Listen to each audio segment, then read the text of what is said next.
Olá, estamos de volta para um dos meus momentos de gozo no dia 4, que não são capítulos, né? São trechos. Então, eu só vou falar um número cada vez que aparecer o trecho, que talvez seja até um dia, né? Mas vamos deixar assim, só ler 4. E do alto da majestade de todos os sonhos, ajudante de guarda-livros na cidade de Lisboa. Mas o contraste não me esmaga, liberta-me, e a ironia que há nele é sangue meu. O que devera humilhar-me é a minha bandeira, que desfraldo, e o riso com que deveria rir de mim é um clarim com que saúdo e gero uma alvorada em que me faço. A glória noturna de ser grande não sendo nada. A majestade sombria de esplendor desconhecido. E sinto de repente o sublime do monge no ermo e do eremita no retiro, inteirado da substância do Cristo nas pedras e nas cavernas do afastamento do mundo. E na mesa do meu quarto absurdo, reles, empregado e anônimo, escrevo palavras como a salvação da alma e douro-me do poente impossível de montes altos, vastos e longínquos, da minha estátua recebida por prazeres e do anel de renúncia no meu dedo evangélico, jóia parada do meu desdém estático. 5. Tenho diante de mim as 2 páginas grandes do livro pesado. Ergo da sua inclinação na carteira velha, com os olhos cansados, uma alma mais cansada do que os olhos. Para além do nada que isto representa, o armazém, até a Rua dos Dourados, enfileira as prateleiras regulares, os empregados regulares, a ordem humana e o sossego do vulgar. Na vidraça há o ruído do diverso, e o ruído diverso é vulgar, como o sossego que está ao pé das prateleiras.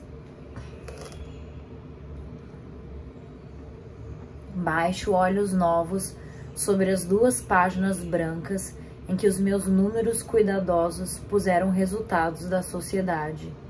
E, com um sorriso que guardo para meu, lembro que a vida, que tem estas páginas com nomes de fazendas e dinheiro, com os seus brancos e os seus traços à régua e de letra, inclui também os grandes navegadores, os grandes santos, os poetas de todas as eras, todos eles sem escrita, a vasta prole expulsa dos que fazem a valia do mundo. No próprio registro de um tecido que não sei o que seja, se me abrem as portas do Indo e de Samarcanda. E a poesia da Pérsia, que não é de um lugar nem de outro, faz das suas quadras desreimadas no 3º verso um apoio longínquo para o meu desassossego. Mas não me engano. Escrevo, somo, e a escrita segue, feita normalmente por um empregado deste escritório. 6. Pedi tão pouco à vida, e esse mesmo pouco a vida me negou. Coitadinho, gente. Uma réstia de parte do sol, um campo, um bocado de sossego com um bocado de pão. Não me pesar muito o conhecer que existo. Não me pesar muito o conhecer que existo. E não exigir nada dos outros, nem exigirem eles nada de mim. Isto mesmo me foi negado, como quem nega a esmola, não por falta de boa alma, mas para não ter que desabotoar o casaco.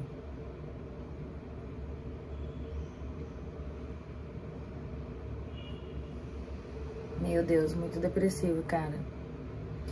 Escrevo triste no meu quarto quieto, sozinho como sempre tenho sido, sozinho como sempre serei.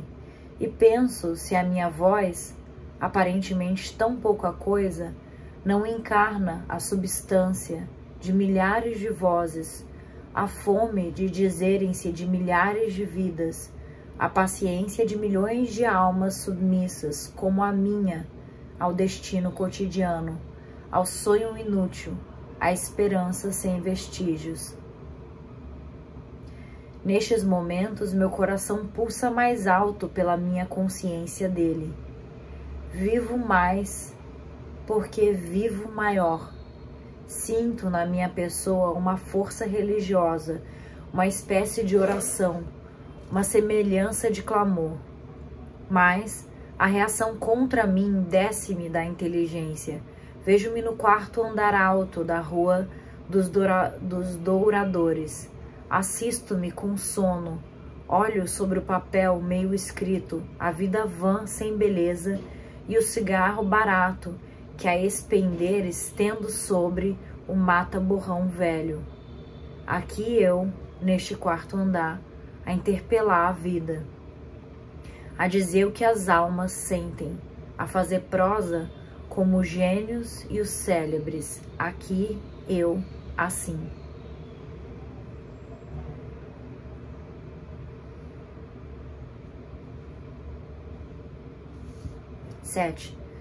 Hoje, num dos devaneios sem propósito nem dignidade que constituem grande parte da substância espiritual da minha vida, imaginei-me liberto para sempre da Rua dos Douradores, do patrão Vasques, do guarda-livros Moreira, dos empregados todos, do moço, do garoto e do gato. Senti em sonho a minha libertação, como se mares do sul me houvessem oferecido ilhas maravilhosas para descobrir. Seria então o repouso, a arte conseguida, o cumprimento intelectual do meu ser. Mas de repente, eu no próprio imaginar, que fazia num café no feriado modesto do meio-dia, uma impressão de desagrado me assaltou o sonho. Senti que teria pena. Sim, digo como se o dissesse circunstanciadamente. Teria pena. O patrão Vasques, o guarda-livros Moreira, o caixa Borges, os bons rapazes todos, o garoto alegre que leva as cartas ao correio, o moço de todos os fretes, o gato meigo, tudo isso se tornou parte da minha vida. Não poderia deixar tudo isso sem chorar, sem compreender que, por mal que me parecesse, era parte de mim que ficava com eles todos, que o separar-me deles era uma metade e semelhança da morte. Aliás, se amanhã me apartasse deles todos e despisse esse traje da Rua dos Douradores, a que outra coisa me chegaria? Porque a outra me haveria de chegar. De que outro traje me vestiria? Porque de outro me haveria de vestir? Todos temos o patrão Vasques, para uns visível, para outros invisível. Para mim, chama-se realmente Vasques, e é um homem sadio, agradável, de vez em quando brusco, mas sem lado de dentro. Interesseiro, mas no fundo justo, como a justiça que falta a muitos grandes gênios e a muitas maravilhas humanas da civilização, direita e esquerda. Para outros será a vaidade, a ânsia de maior riqueza, a glória, a imortalidade. Prefiro Vasques, homem meu patrão, que é mais tratável nas horas difíceis que todos os patrões abstratos do mundo. Considerando que eu ganhava pouco, disse-me outro dia um amigo, sócio de uma firma que é próspera por negócios por todo o estado: "Você é explorado, Soares." Recordo-me isso de que o sou, mas como na vida temos todos que ser explorados, pergunto se valerá menos a pena ser explorado pelo Vasque das fazendas do que pela vaidade, pela glória, pelo despeito, pela inveja ou pelo impossível? Melhor ser explorado pelo Vasquez ou pelo impossível? Ai, esse cara é bom, ele viaja, cara. Cara, esse tipo de pensamento só ocorre na cabeça de quem pensa demais durante a vida. Melhor ser explorado pelo impossível ou pelo seu safado do seu chefe? Aos que Deus mesmo explora, e são profetas e santos na vacuidade do mundo. E recolho-me como ao lar que os outros têm, a casa alheia, escritório amplo da rua dos douradores. Achego-me à minha secretária como a um baluarte contra a vida. Tenho ternura até as lágrimas, pelos meus livros e de outros em que escrituro, pelo tinteiro velho de que me sirvo, pelas costas dobradas do Sérgio, que faz guias de remessa um pouco para além de mim. Tenho amor a isso, talvez porque não tenha mais nada que amar, ou talvez também porque nada valha o amor de uma alma.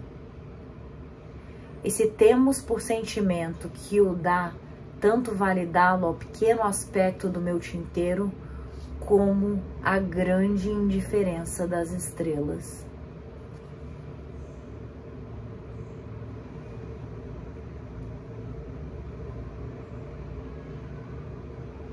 Cara, que belo. Esse cara é muito romântico.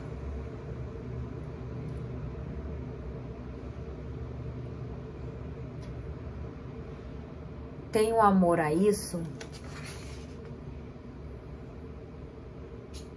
Vou repetir. Achego-me à minha secretária como a um baluarte contra a vida.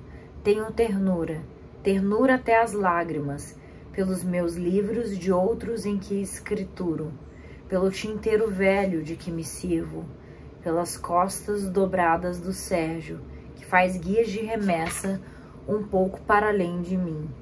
Tenho amor a isto, talvez porque não tenha mais nada que amar, ou talvez também porque nada valha o amor de uma alma. E se temos por sentimento que o dá, tanto vale dá-lo ao pequeno aspecto do meu tinteiro, como a grande indiferença das estrelas. 8. O patrão Vasquez. Tenho muitas vezes, inexplicavelmente, a hipnose do patrão Vasquez, que me é esse homem, salvo o obstáculo ocasional de ser dono das minhas horas, num tempo diurno da minha vida.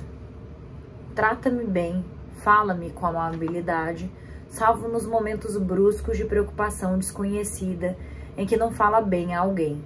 Sim, mas por que me preocupa? É um símbolo? É uma razão? O que é? O patrão Vasquez. Lembro-me já dele no futuro, com a saudade que sei que hei de ter então.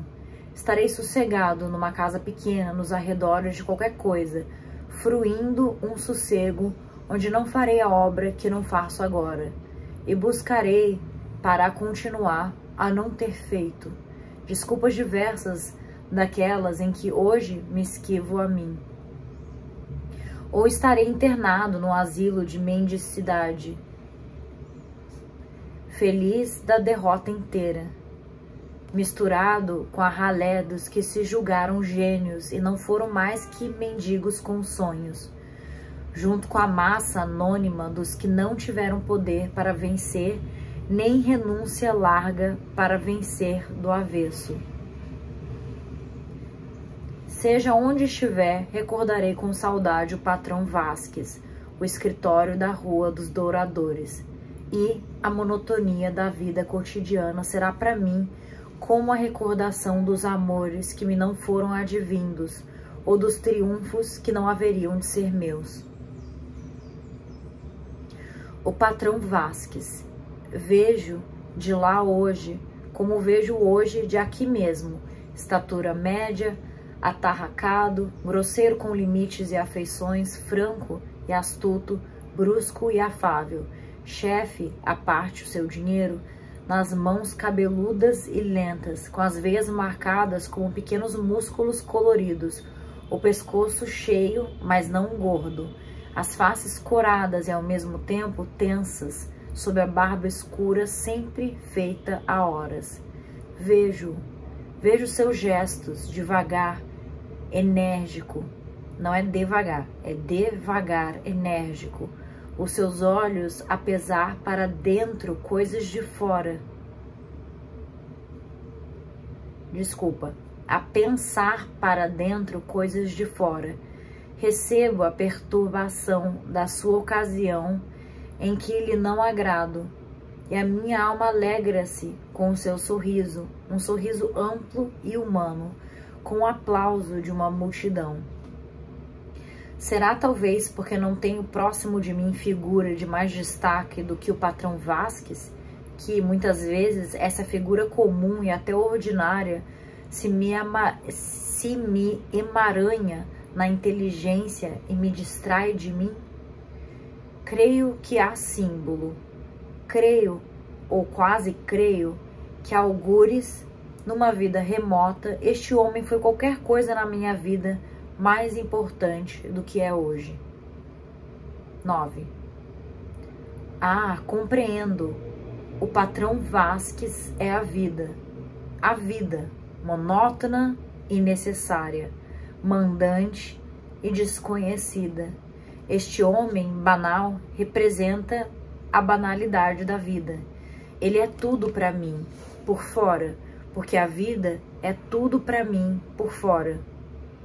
E, se o escritório da Rua dos Douradores representa para a minha vida, este meu segundo andar, onde moro, na mesma Rua dos Douradores, representa para mim a arte. Sim, a arte que mora na mesma rua que a vida, porém num lugar diferente. A arte que alivia da vida sem aliviar de viver, que é tão monótona como a mesma vida, mas só em lugar diferente. Sim, esta Rua dos Douradores compreende para mim todo o sentido das coisas, a solução de todos os enigmas, salvo o existirem enigmas, que é o que não pode ter solução. 10. E assim sou, fútil e sensível, capaz de impulsos violentos e absorventes, maus e bons, nobres e vis, mas nunca de um sentimento que subsista, nunca de uma emoção que continue e entre para a substância da alma. Tudo em mim é a tendência para ser a seguir outra coisa, uma impaciência da alma consigo mesma, como com uma criança inoportuna, um desassossego, sempre crescente e sempre igual. Tudo me interessa e nada me prende. Atendo a tudo sonhando sempre, fixo os mínimos gestos faciais de com quem falo, recolho as entoações milimétricas dos seus dizeres expressos, mas ao ouvi-lo não o escuto. Estou pensando noutra coisa, e o que menos colhi da conversa foi a noção do que nela se disse, da minha parte ou da parte de com quem falei. Assim, muitas vezes, repito a alguém o que já lhe repeti, pergunto-lhe de novo aquilo a que ele já me respondeu, mas posso escrever em 4 palavras fotográficas o rosto muscular com que ele disse o que me não lembra, ou a inclinação de ouvir com os olhos com que recebeu a narrativa que me não recordava ter-lhe feito. São 2, e ambos têm a distância, irmãos siameses que não estão pegados.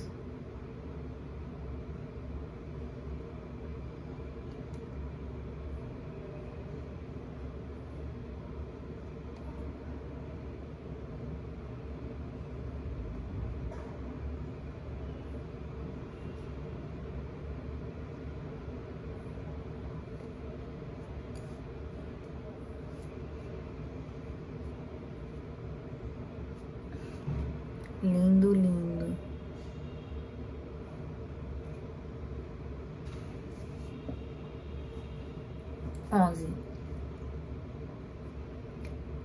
Litânia. Nós nunca nos realizamos. Somos dois abismos, um poço fitando o céu.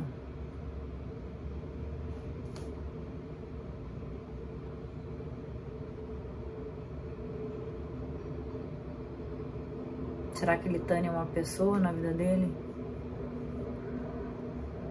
Nós nunca nos realizamos, somos dois abismos, um poço fitando o céu. 12. Invejo. Mas não sei se invejo aqueles de quem se pode escrever uma biografia ou que podem escrever a própria. Nestas impressões, sem nexo, nem desejo de nexo, narro indiferentemente a minha autobiografia sem fatos, a minha história sem vida. São as minhas confissões e, se nelas nada digo, é que nada tenho que dizer. Que há de alguém confessar que valha ou que sirva?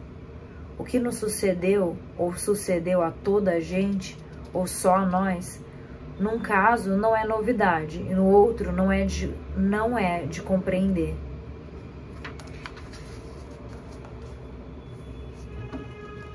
Se escrevo o que sinto é porque assim diminua a febre de sentir. O que confesso não tem importância, pois nada tem importância. Faço paisagens com o que sinto, faço férias das sensações, compreendo bem as abordadoras por mágoa. Compreendo bem as bordadoras por mágoa e as que fazem meia porque a vida.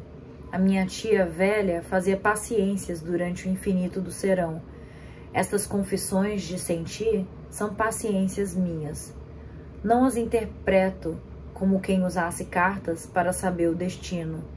Não as ausculto, porque nas paciências as cartas não têm propriamente valia. Desenrolo-me como uma meada multicolor. Eu faço comigo figuras de cordel, como as que se tecem nas mãos espetadas e se passam de uma criança para as outras. Trato só de que o polegar não falhe o laço que lhe compete. Depois viro a mão e a imagem fica diferente, e recomeço. Viver é fazer meia com uma intenção dos outros. Mas, ao fazê-la, o pensamento é livre, e todos os príncipes encantados podem passear nos seus parques entre mergulho e mergulho da agulha de marfim com o bico reverso, crochê das coisas, intervalo, nada. De resto, com que posso contar comigo?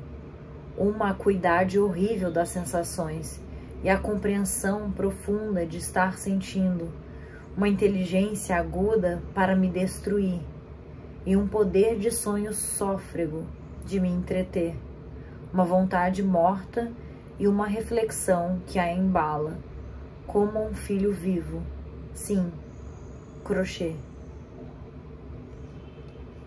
13. A miséria da minha condição não é estorvada por estas palavras conjugadas, com que formo, pouco a pouco, o meu livro casual e meditado. Subsisto nulo no fundo de toda expressão, como um pó indissolúvel no fundo do copo de onde se bebeu só água. Escrevo a minha literatura como escrevo os meus lançamentos, com cuidado e indiferença, ante o vasto céu estrelado e o enigma de muitas almas, a noite do abismo incógnito e o choro de nada se compreender, ante tudo isso que escrevo na caixa auxiliar e o que escrevo neste papel da alma são coisas igualmente restritas à rua dos douradores, muito pouco aos grandes espaços milionários do universo. Tudo isto é sonho e fantasmagoria, e pouco vale o que o sonho que o sonho seja lançamentos como prosa de bom porte. Que serve sonhar com princesas, mas que sonhar com a porta da estrada do escritório, da entrada do escritório. Tudo que sabemos é uma impressão nossa, e tudo que somos é uma impressão alheia. Melodrama de nós que, sentindo-nos, nos continuamos nossos próprios espectadores ativos, nossos deuses, por licença da câmara. 14. Saber que será má a obra que se não fará nunca. Pior, porém, será a que nunca se fizer. Aquela que se faz, ao menos, fica feita. Será pobre, mas existe, como a planta mesquinha no vaso único da minha vizinha aleijada. Essa planta é a alegria dela, e também, por vezes, a minha. O que escrevo e que reconheço mal pode também dar uns momentos de distração de pior a um outro espírito magoado ou triste.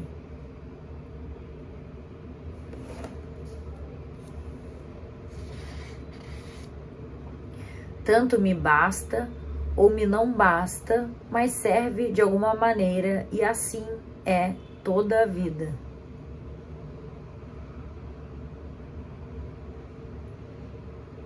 Um tédio que inclui a antecipação, só de mais tédio. Um tédio que inclui a antecipação, só de mais tédio. A pena já de amanhã ter pena de ter tido pena hoje.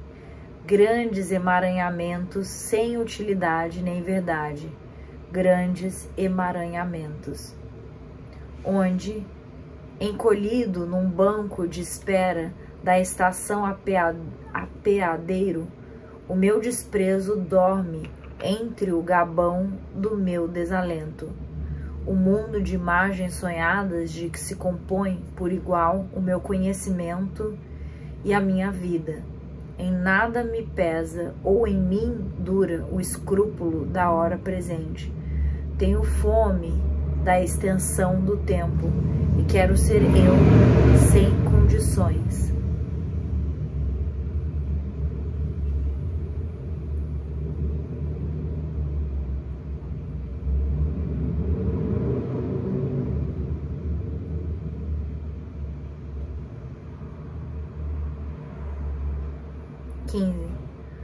Conquistei, palmo a pequeno palmo, o terreno interior que nascera meu. Reclamei, espaço a pequeno espaço, o pântano em que me quedara nulo. Pari meu ser infinito, mas tirei-me a ferros de mim mesmo.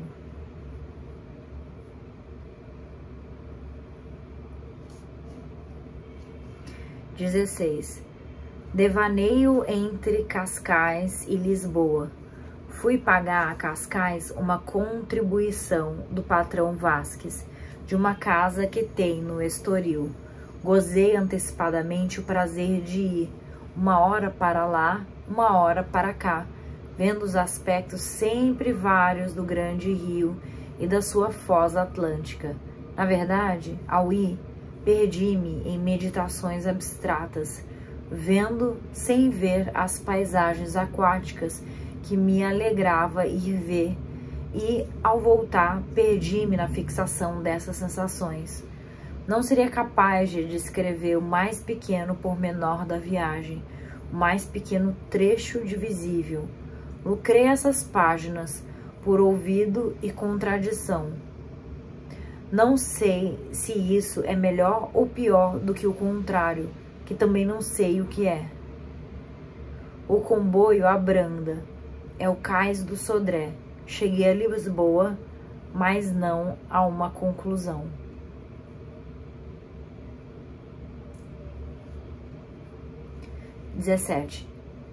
São horas, talvez, de eu fazer o único esforço de olhar para a minha vida. Vejo-me no meio de um deserto imenso. Digo do que ontem literariamente fui. Procuro explicar a mim próprio como cheguei aqui.